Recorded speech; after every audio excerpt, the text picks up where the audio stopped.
Hey guys, all right, let's talk about red mythics and rares here. So the first on the docket is the bloodthirsty adversary. So this is that whole adversary cycle with the multi-kicker ability.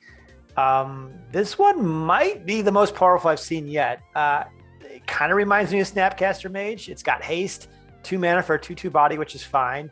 But then you pay 3 mana. So I guess if you cast this for 5, you get to basically cast a free spell for 3 mana or less. It seems pretty good to me. It's a vampire too, so that's also relevant. I like this card a lot. Free is always good, and a 3/3. It could go to an Is It Shell. It could go into like a Delver or Secret Shell. So we'll see.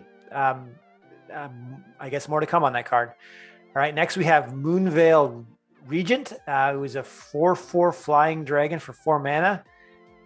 Basically loves it when you get Hellbent, because whenever you cast a card, you discard your hand and then you draw a card equal for the colors on the spell. So it almost seems like it, would be really nice to play in like a Niv Reborn deck where every spell you have is multi-card, so you can at least start drawing 2 cards a turn.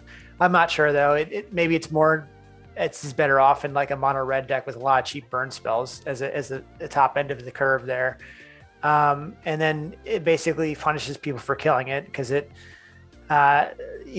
again, you might do 1 damage, who knows, because you might only have 1 color permanent in play. But, MTG Goldfish seems to like it at $15. Again, pretty aggressively casted cost card. Definitely think it's going to see you play in standard. Not as sure about it in historic, but, pretty good card, all things considered.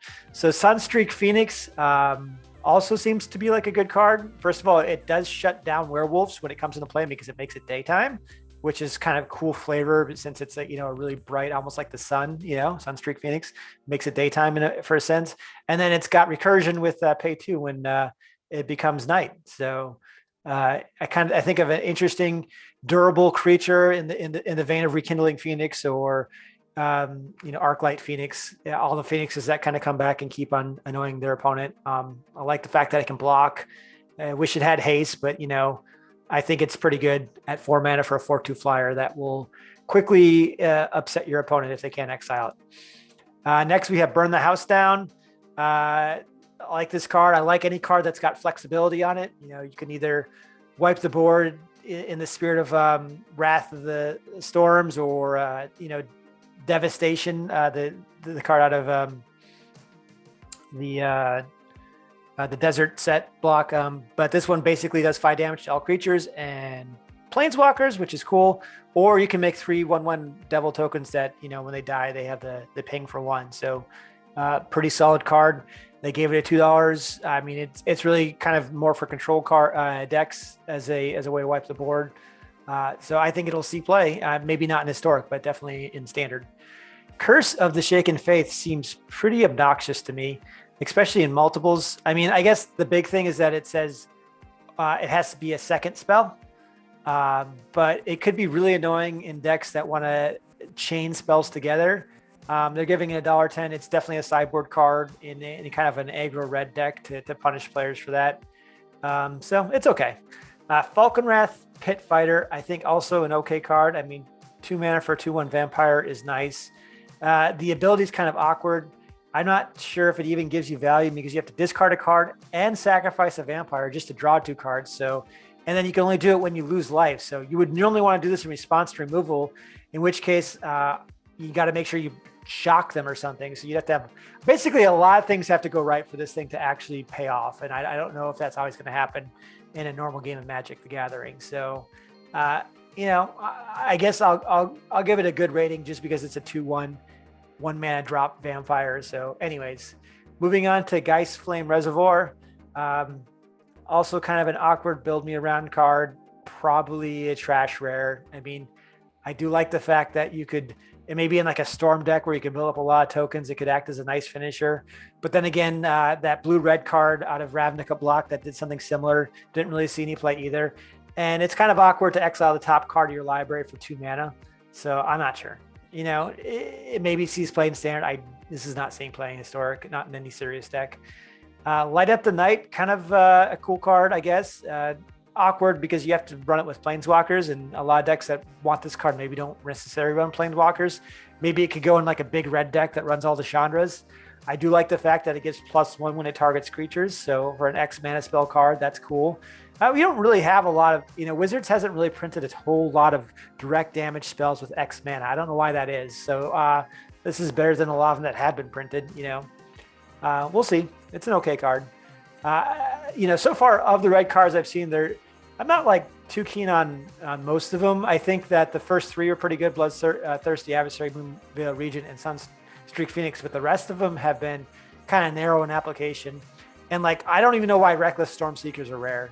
I think I've seen this effect on like uncommon. So even when you flip it over, +2 in trample and haste, I mean, it's okay. It's just not like. Maybe because it's a werewolf, it's better than I think it is, but I don't know. I don't know why it's rare, honestly. It doesn't seem that powerful to me. And then we have Smouldering Egg, which I actually like a lot. I know there's some setup here, but there's a pretty good payoff. I mean, 2 mana to drop this 0/4 defender, which is a nice thing to buy you time. And then it's not exactly that hard to flip.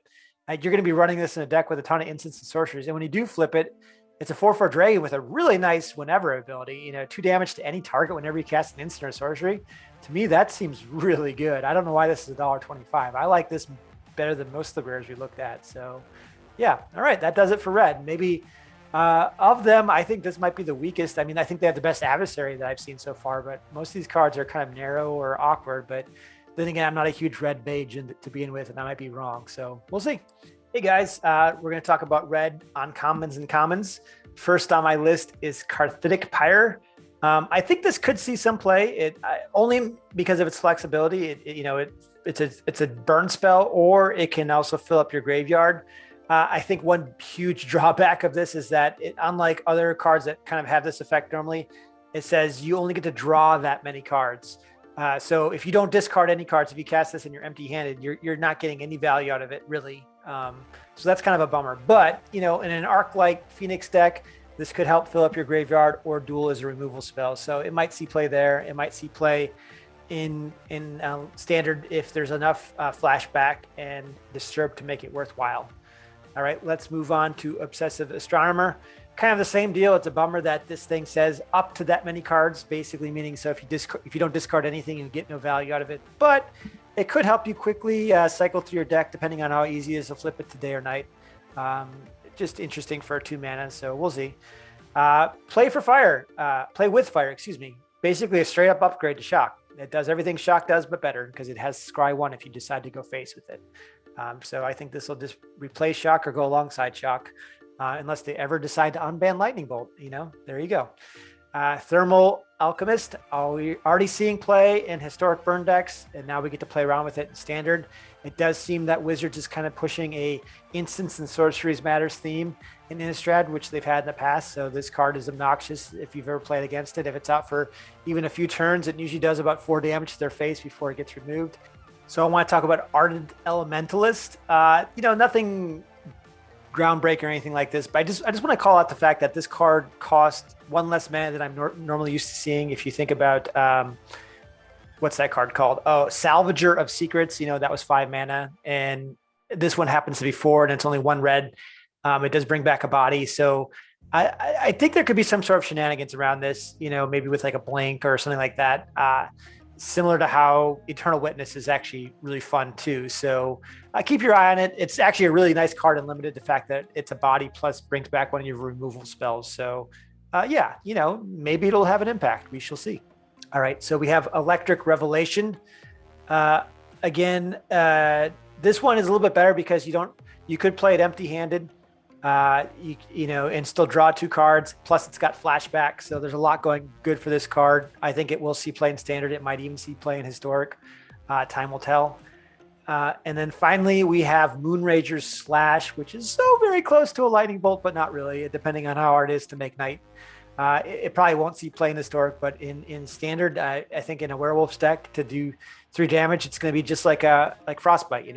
A nice, efficient removal spell that the drawback is maybe not too bad, and sometimes it's a benefit because you're trying to make it nighttime if you're a werewolf anyways. So yeah, Moonrager Slash. All right, that does it for rare reds, commons and uncommons.